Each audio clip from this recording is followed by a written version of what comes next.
I think it's more philosophical reflection of what happened in China, of the events 40 years later. In Adams's music, I love the rhythms, although they're very complicated, but I personally really enjoy conducting music like that. But at the same time, I also like the different styles that he uses, particularly in Nixon in China, where he uses a lot of big band, things like Duke Ellington and also rock and roll, but then also combining it with, say, Mahler and Wagner and Strauss, all of that. So it all comes together really wonderfully well, and I enjoyed listening to it very much. From the very start, I think the way it has been scripted, the text itself is absolutely wonderful.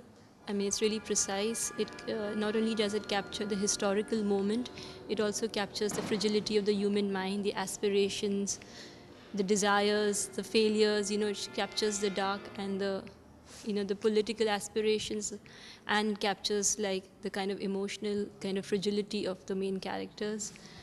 I think it's really great. The music itself really makes you feel very like a thrill. It's constantly, there's a beat in it throughout, and it keeps you alive.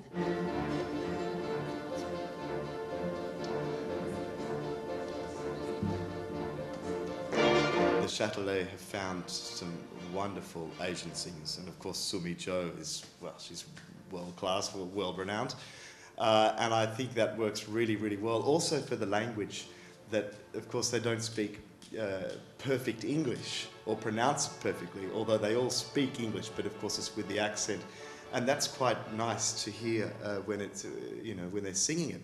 So you've got the Americans like Franco Pomponi and June Anderson, etc., who sing it with the real American accent, and then the Asian singers who have a bit of the twang of Asian English behind them, and I think that works really, really well.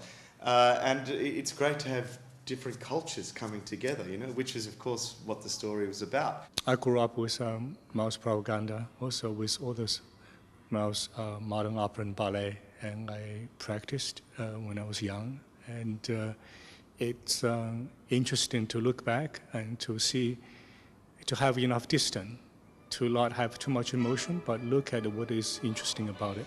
What's the purpose, whether this can also be depicted, and to re-choreograph into this piece to generate a certain emotion for this very opera. So every element, like whether it's the Mao statue in the end, you see it in a scaffolding under construction, or you see, the suspended roof, everything has a kind of metaphor or subtext, which is based on the elements all come out from every act, but it's slightly shifted and changed to add an extra meaning to it. This opera reminded me so much of what happened during China during the 60s, 70s, and this also,